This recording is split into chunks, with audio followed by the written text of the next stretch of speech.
Hello दोस्तों, jinx के chapter 76 में तुम्हारा स्वागत है। तो चलो शुरू करते हैं। तबीयत खराब होने की वजह से जेक्योंग सो नहीं पा रहा था। उसे काफी खांसी आ रही थी। फिर उसे डायरेक्टर की कही हुई बातें भी याद आ रही थी, जो मैच के जीतने से ज्यादा जरूरी हो। इस बारे में सोचने पर उसे डान का चेहरा नजर आ रहा था। वो कहता है, वो बातें सोचकर मुझे डान का ख्याल क्यों आ रहा है। मैंने अपनी जिंदगी में कभी किसी के साथ गहरा रिश्ता नहीं बनाया। उसमें कुछ ज्यादा ही मेहनत लगती है और बस ये सिर्फ मेरे रास्ते का रोड़ा बन जाते। लेकिन इस बारे में अगर मैं फिर से सोचूं तो जो चीज सिर्फ जिज्ञासा यानी कि जानने की चाह से शुरू हुई थी, धीरे धीरे वो चाह अब उसे गले लगाने की चाहत में बदल गई है, उसे पाने की चाहत में बदल गई है। हालांकि मेरी सभी जीत में डान का सबसे ज्यादा रोल है, तो मैंने इसलिए उसे अपने पास रखा, ये सोचकर कि वो एक सामान से ज्यादा और कुछ नहीं है। पर जब वो अपना रोल ठीक से करने में नाकाम रहा, बल्कि उसने तो अपने आप को कमजोर बना दिया। इससे मेरा खून खौलता है। लेकिन किमडान की ये हालत कैसे हुई, ये मेरे लिए जानना मेरे करियर के बाद आता है। जब चीजें वैसे नहीं होती जैसा मैं चाहता हूँ, तो मुझे और बेचैनी होने लगती है। फिर मेरा गुस्सा 7वें आसमान पर पहुंच जाता है। लेकिन इस गुस्से के नीचे मेरा एक और इमोशन छिपा हुआ था। मैं खुद भी इसे समझ नहीं पा रहा था। क्या इस इमोशन ने मुझे ऐसे डरा दिया कि मैंने ये सोच लिया कि कहीं डान गायब न हो जाए। उस निराशा ने मुझे ये जता दिया कि जिस सच्चाई को मैं अब तक मानने से इनकार करता आ रहा था, ऐसा लग रहा है जैसे मेरा सिर 2 हिस्सों में बंट जाएगा। जैक्योंग का सिर दर्द काफी बढ़ गया था। फिर से वो सोचने लगता है। मैं खुद को सोचने से रोक नहीं पा रहा उनके बारे में, जो हरकतें मैंने डान के साथ की हैं। कैसे मैं सिर्फ जीतने के बारे में सोचता था। क्या बहुत देर हो गई? अरे नहीं, बहुत ठंड है यहाँ। अब मैं क्या करूँ? मुझे नहीं पता क्या मैं सच में सब कुछ ठीक कर सकता हूँ या नहीं। फिर जब जैक्योंग अपनी नजरें ऊपर उठाता है तो उसे धुंधला सा रोता हुआ डान नजर आता है। वो उठ के देखने लगता है। डान? लेकिन ये उसका भ्रम था। दूसरे दिन सुबह बूढ़े दादाजी डान से कहते हैं, डान मेरे बच्चे, क्या तुम आज घर लेट से आने वाले हो? आज डिनर के लिए मैंने सोचा क्यों ना चिकन उबाल दूं। तुम क्या कहते हो? फिर डान कहता है, ठीक है, तो मैं आज घर जल्दी आ जाऊंगा। फिर दादाजी कहते हैं, तुम्हें जेगेंग को भी बुला लेना चाहिए साथ में खाने के लिए। उस दिन मार्केट के बाद से वो कहीं नजर नहीं आया। क्या वो वापस सियोल चला गया? फिर डान कहता है, मुझे नहीं लगता, क्योंकि उसकी कार तो यहीं घर के बाहर ही खड़ी है। फिर दादाजी कहते हैं, ऐसा क्या? लेकिन अब वो मुझे दिखता क्यों नहीं? क्या वो घर के अंदर दुबक के बैठा हुआ है या फिर कुछ और?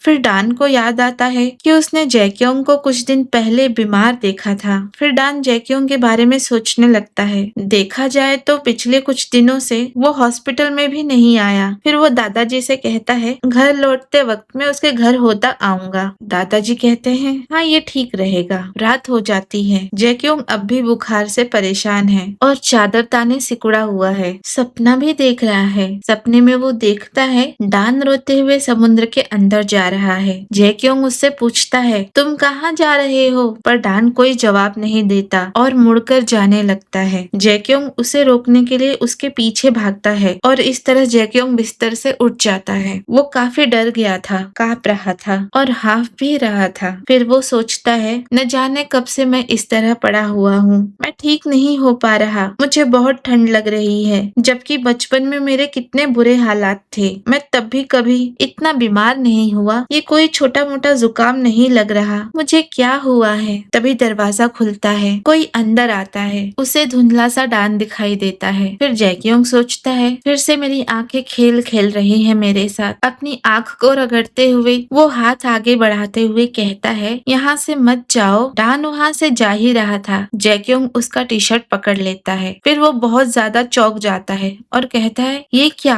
तुम तो सच में यहाँ हो? फिर डान कहता है, तुम किस बारे में बात कर रहे हो? कुछ दिन पहले मैंने तुम्हें बीमार देखा था, तो मैंने सोचा कि मैं यहाँ आकर तुम्हें जरा देख लूं। तुम्हें देखकर तो नहीं लगता कि तुम ठीक हो। तुमने तो दरवाजा तक बंद नहीं किया। थोड़ा यहीं रुको। इतना कहकर डान किचन में चला जाता है। जैक्योंग अब भी शॉक्ड है। वो भी उठकर किचन में आता है और डान से पूछता है, तुम क्या कर रहे हो? फिर डान कहता है, डिनर में बचे हुए चिकन के साथ मैं पोरिज बना रहा हूँ। क्या पिछले कुछ दिनों में तुमने कुछ खाया? ये सुनकर जैक्योंग सोचता है जैसे ये खुद ऐसी हालत में है जो दूसरों का ख्याल रख सके। फिर वो कहता है, तुम्हें ये करने की जरूरत नहीं, वैसे भी किसने कहा तुम्हें मदद करने के लिए। ये कहकर जैक्योंग सोचता है, आह ये मैंने गलत बोल दिया। फिर डान कहता है, तुमने सही कहा कि तुमने मुझसे मदद नहीं मांगी, लेकिन जब तुम बीमार हो तब ध्यान रखने के लिए किसी का पास न होना, ये अकेले होने का एहसास, मेरा काम खत्म होते ही मैं यहाँ से चला जाऊंगा। और फिर डान अपना काम करने लगता है। जैक्योंग हैरान था, इतना बुरा व्यवहार करने के बाद भी डान यहाँ उसकी मदद कर रहा है। वो सोचने लगता है,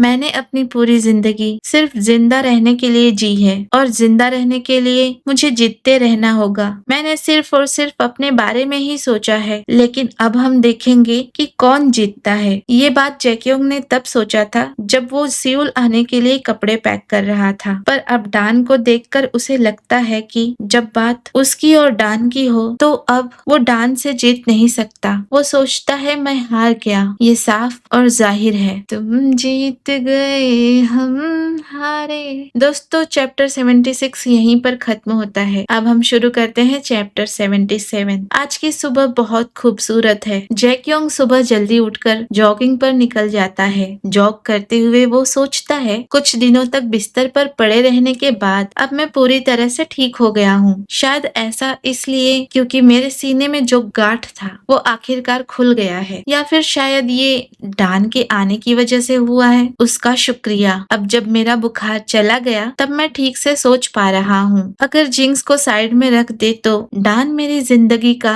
अहम हिस्सा बन चुका है। वो उन दिनों को याद करता है जब डान उसके लिए सब कुछ करता था। वो सोचता है कि वो हमेशा जितना हो सके अपना बेस्ट करता था। मैं ही वो था जिसने बेवकूफों की तरह उसे खुद से दूर कर दिया और उसे बर्बाद कर दिया। मेरे अकेले के ठीक होने का कोई मतलब नहीं है। अभी डान में कोई भी सुधार नहीं आया। उसे ये सोचकर काफी तकलीफ होता है कि उसे अब ये भी याद नहीं कि मुस्कुराते हुए डान का चेहरा कैसा दिखता है। वो सोचता है, जिंक्स को भूल जाते हैं, पहले डान को ठीक करने की ज्यादा जरूरत है। और वो दादाजी के घर पर पहुंच जाता है। दादाजी और डान बाहर आंगन में ही थे और इन पपीज को तो देखो कितने क्यूट हैं। दादाजी कहते हैं, मैंने सुना कि तुम बीमार थे, क्या अब तुम ठीक हो? जैक्योंग कहता है, हाँ मैं ठीक हूँ। क्या आप लोग बाहर जा रहे हो? फिर दादाजी कहते हैं, हाँ डान ने कहा कि वो आज खेतों में मेरी मदद करेगा, तो हम बस जा ही रहे थे। अगर तुम्हारे पास कुछ करने के लिए ना हो तो क्यों ना तुम भी हमारे साथ आ जाओ, काफी मदद मिल जाएगी। फिर डान कहता है, मिस्टर जू को अभी आराम करने की जरूरत है। तब जैक्योंग कहता है, नहीं मैं आ सकता हूँ,